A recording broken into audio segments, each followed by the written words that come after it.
манайх би Баян Онгорын Галуутсан 3 дугаар иргэн мөнх тоо. Манай баг хүү энэ Эрхэм баяр 2019 онд 1-р ангид 9 орд суралцж байх хугацаанд 7 настай өсвөлийн баяр болсны маргааш нь толгой гидс өвдөөд гэж хичээлээс ирээд сумын эмчид үзүүлээд хоол ханиа төрсэн юм шиг байна гэсэн онцтой маргааш өглөө нахиж үзүүлээд олгоо байж магадгүйгээд аймаг явах Баян Онгорын аймгийн нэгдсэн эмнэлэг рүү очиж үзүүлгэж Баян Онгорын аймагт нэгдсэн эмнэлгийн мэсцлийн засагт үзүүлэхэд бат очир гэдэг юм чи олгоо шин жалга байна, олгоо биш. Хүүхдийн эмчээс зөвлөгөө ав гэж явуулаад хүүхдийн эмч гам болдомч хэвлийн өрөвсөл байна. Манай тамааралгүй гэж буцаад мэсцлийн засаг руу явуулаад мэсцлийн засаг дээр буцаж ирээд үзэхэд ээлж солигдсон 90 чулуун гэдэг эмч үзээд за орой гээд цусны шинжилгээ эход харалгүйгээр заавалгай магадaltaй байна гэж хагалгаанд орсон. Хагалгаа их явцдаа унтуулга мэдээгүйжүүлэлт эмч нуусаар мэдээгүйжүүлэлт хийж хагалгаа их явцдаа мэдрээд байна гэж судсаар унтуулга норхоос дахиж хийж хүүхд ухаан алдаж зүрхэн зогссноос болж тархины эд гэмтэж өдөө 7 жил болж байна. Энэ байдлаа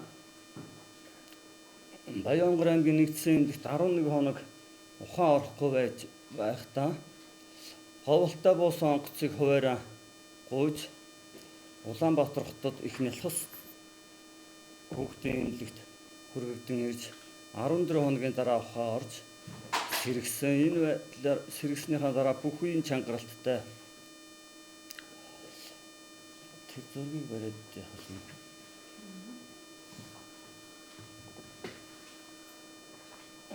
Хүүхд сэргснийхаа дараа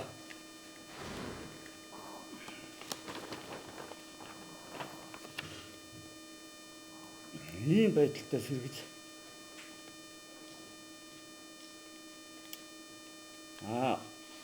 мөн цаашдаа сар гарны дараа ийм байдалтай болж үүнээс хойш ингээд аль сайн гэсэн эмнэлгийн эмч совлол эмнэлгүүдээр яваад өдөө 7 жил ингэж явж байна. Өмнө 1-р ангид сурж байхдаа бол одоо 20 хоногийн өмнө 1-р ангид сурч байсан.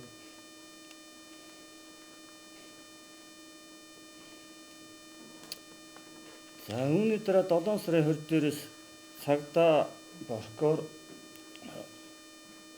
хуулийн байгууллагуудад хандаж цагдаа прокурор шүүх шинжилгээний алба аймгийн мэргэжлийн хяналтын алба байсан шинжээ шимстрийн дүгнэлт гарна гэж цагдаа шалгалт хийж 19 онд Баян Онгорын аймгийн шинжээ чимчнэр энэ дүгнэлтээр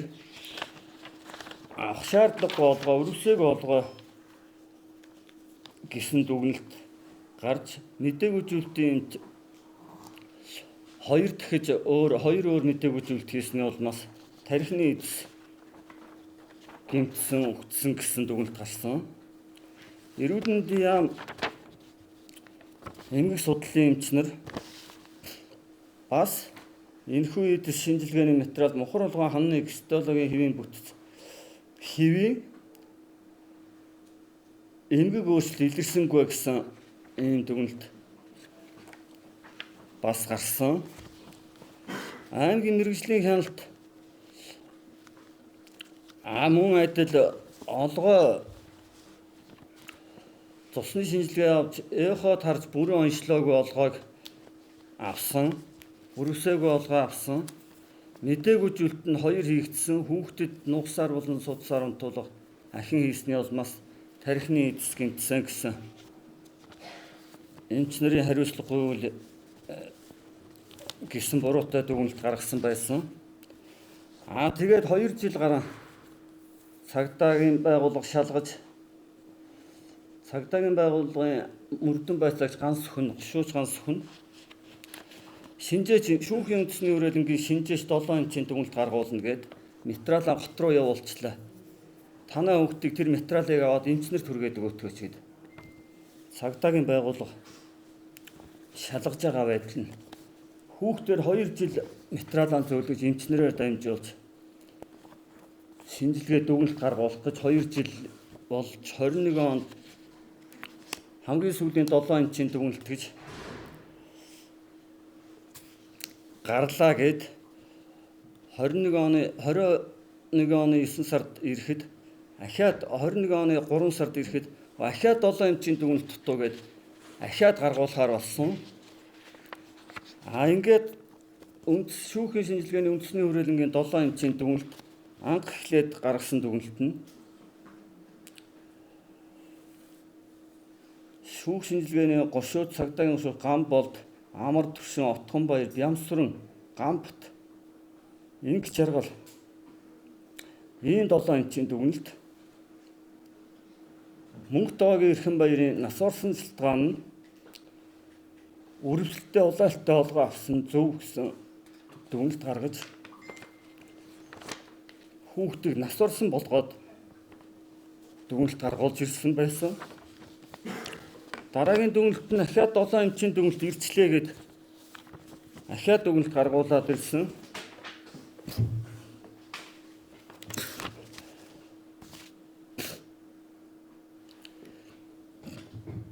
Ахиад Гамболд, Амар Түвшин, Бямсран, Отгонбаяр эмчнэр асуудлыг тогтоохоор шүүх эмнэлгийн нэмэлт шинжилгээ хийвэ гэсэн 8 настай Эрхэнбаярын өрөвсөн улаалтай олгоо авсан зүв байна.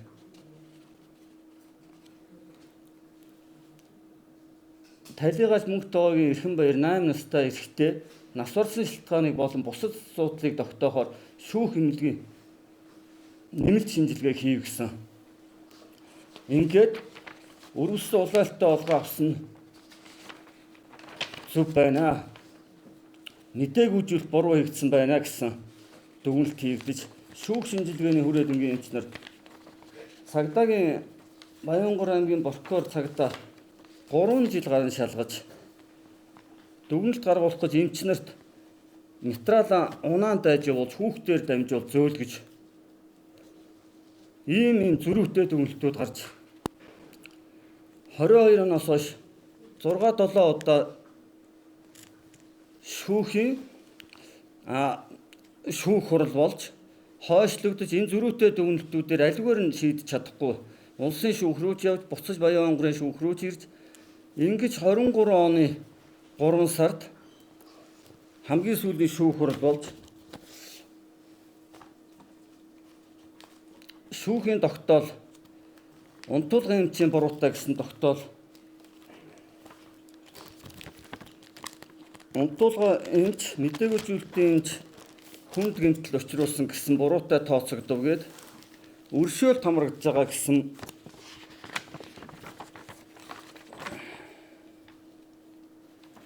өршөөл үзүүлэх тухай хуулийн 5-1-ийн заасныг баримтлан шүүгдэгчлэлтэн заяад холбогдох эрүүгийн хуулийн тусгай ангийн 15-1-р зүйлийг заасан эрүүгийн эргийг өршөөн хэрэгсэхгүй болгох сугай гэсэн ийм хэрэгсэхгүй болгож мөн хариуцах ингээд эзэнгүй ингэж тогтоож шүүхийн тогтоол нь эмчилгээнд явж ирээд баримтаараа эргээд гарсан зардлаа нэхэмжилж болно гэсэн өмнөх зардлуудыг 23 онд шүүхийн тогтоол дээр эмнэлгээс гаргуулахаар тогтоол гарсныг төлсөн.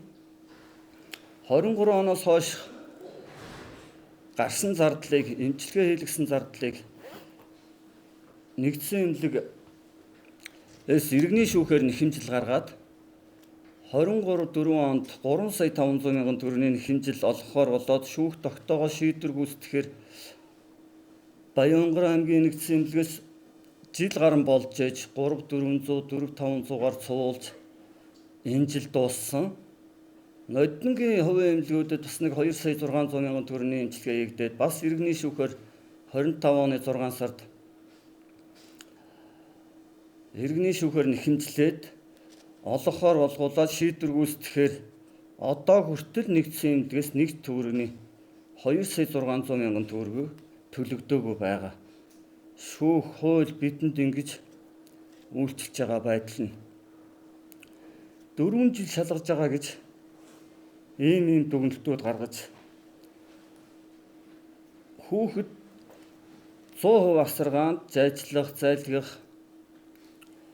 бүх эрүүл мэндээр нугасаар мэдээгүй зүйлт хийж судсаар унтуулах хийсний улмаас тархины эдс зүрх зогссноос тархины эдсийн хүчилт эдс гэмтсэн ийм онцтой. Энэ байдлаа эрүүл мэндийн яам саран гэрэл сайдыг байхад 19 оноос хойш танилцуулаад нэг ч удаа анхаарал тавиагүй. Ковидын 2 жилгээд төдөө суурин хүүхдээ асарцгааж ингэж 2 жилийг авсан. 22 оноос хойш ерөнхий сайд, их хурлын дарга, хууль зүйн сайд, хүүхэд гэр бүл хөгжлийн газар бүхэл газрууд мэдгдсэн боловч энэ хүүхдэд ямар ч анхаарал тавиагүй өдий хүрлээ. Энэ үйл 1 сарын ихээр их хурлын дарга болж учрал их хурлын дарга болж Баянгор аймагуудаар явж уулзалт хийхэд бас хууль зүйн сайд Инк 2, гадаад харилцааны сайд Батцэг, эрүүл мэндийн дэд сайд Номон энэ холбогдох засгийн газрын гишүүдэд эрэхт нь бас танилцуулсан. Энэ Батшугар сайдаас өмнөх сайдуудад нь бүгд уулзаж танилцуулж одоо хаана яаж эмчлэгдэх үү, эмнэлэг талаасаа тусалж энэ төрийн байгууллага иргэн дүүлж байгаа энэ эмч нарын буруугаас болж хүүхэд эрүүл мэндээр гохирлоо. Цагдаа борхоо орчигд энэ шалгаж байгаа байдал нь шинжээч эмч нарын дүгнэлт гаргуулсан зөрүүтэй дүгнэлтүүд гаргаж ингэж удаашруулж ийм шүүх эмчилгээний энэ хүүхдийг ингээд хандсан төрийн байгууллагууд гохирсон дээр нь гохироод шүүхийн шинжилгээний алав эмч нар энэ байдалд гомдолтой байна. Ийм учраас энэ төрийн тэргүүнүүд ерөнхий сайд ерөнхийлөгч 22 оноос хойш хандсан нэг ч удаа анхаарал тавьсангүй. 25 оны 12 сар хүртэл ерөнхийлөгчид 6-7 удаа хүсэлт өргөдөл өгсөн. Гэр бүл хүүхэд хөгжлийн газар дахин өгсөн. Их хурлын дарга ерөнхий сайдад бас хэд хэдэн удаа өгсөн. Ингэж хүүхэд эрүүл мэндээр гохирж үлдэж байна. Ганц манайх ч гэлтгүй. Манай хүүхдийн дараа бас л буруу эмчилгээ хийгдэж Баянгорын нэгдсэн эмнэлэгт айлын хүүхэд нас орсон.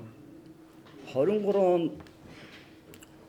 3 сард манай хүүхдийн шүүхэрл болж явт бас энэ эмчнэр энэний дараагийн хүүхдийн амь насаараа гохирсон хүүхдийн бас л цагдаа дээр шалгагдаад байж исэн. Энэ хүүхдийн хурал болоод өршөөл тамрагдаад хэрэгсэхгүй болгож исэн. Ингээд энэ шүүх хуулийн байгууллагууд ч гэсэн иргэдийг ингэж гохироож байна. Бид энэ хүүхдийн эрх зөрчигдөж эрүүл саруул өсөж тойрнох, сурч боловсрох бүхэл байдлаараа ингэж хязгаарлагдлаа. Энэ байдлыг энэ төрийн тэргүүнүүд харж хандаж хүүхэд хаана яаж эмчлэгдэх юм? Хүүхд төл дээр нь босгож өгөхийг шаардаж энэ хэвлэлийн хурлыг хийж байна. Эмчнэрийг одоо өршөөсөн гэсэн үү? Таасаа эмчнэр дээр нь яг ямар арга хэмжээ авсан юм? Урамжлалтай эмчнэр шүү яа? Эмчнэр дээр гин буруутай тооцож 5-1 15-1 гэдэг зүйлээ өршөөлийн хуульд хамрагдлаа гэдгээр хэрэгсэхгүй болгоцсон.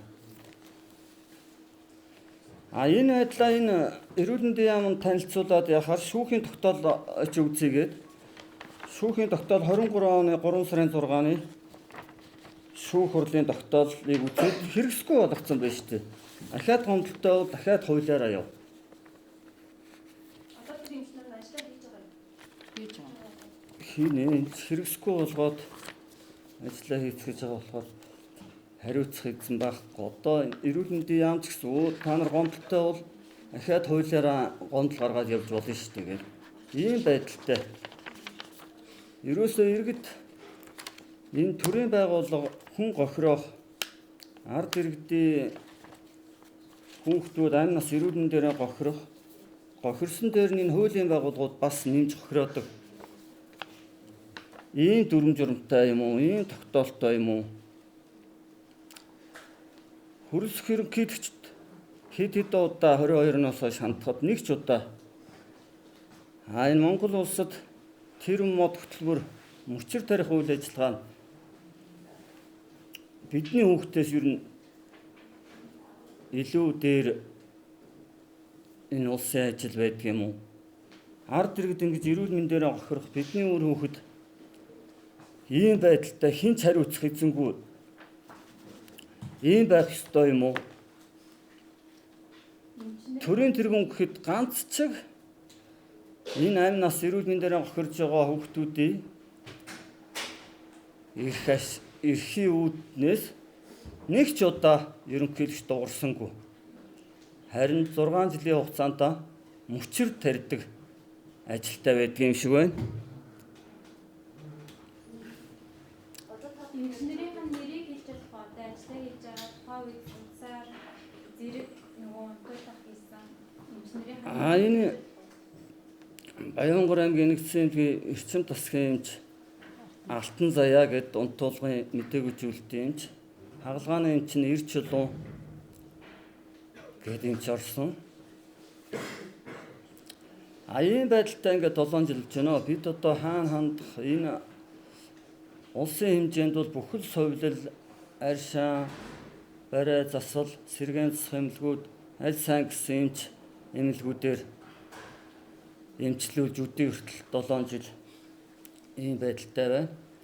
Одоо энэ хүүхд цаашдаа энд 2-3 уудаг энэ бичиж өгдөг мэдрэлийн эмчнэр 2 нэм 3 олдохгүй. Нэг нь эсвэл тасарчин, ийм нь тасархаар зэрэг улмаан чангараад бас хэцүү байдалтай болдог. Энд тэнд нэг эмчийн бичиг хөөцөлдөж бичүүлээд нэг 10 ширхгийг өгнө. Хөдөө агаарт нэг хэд тоноолыг гэж аваачаад эм дуусна дахиад төв орнд бичүүлэн аавна. 2 нэм 1 нь олддгоо. Ийм байдалтай л үдийг хүрч байна. Цаашид таана яаж эмчлэхийг энэ төр хариуцж хүүхд эмчилж өгөхийг шаардаж байна. 100 түүчэлэх 100 нэмэлтээ сонин цаасан хэвлэл болон цахим хэлбэрээр уншигч танд хүрч байна. Иргэдээ өмөөч өвчин үндэсний өдөр тутмын сонин 100 нэмэлтээ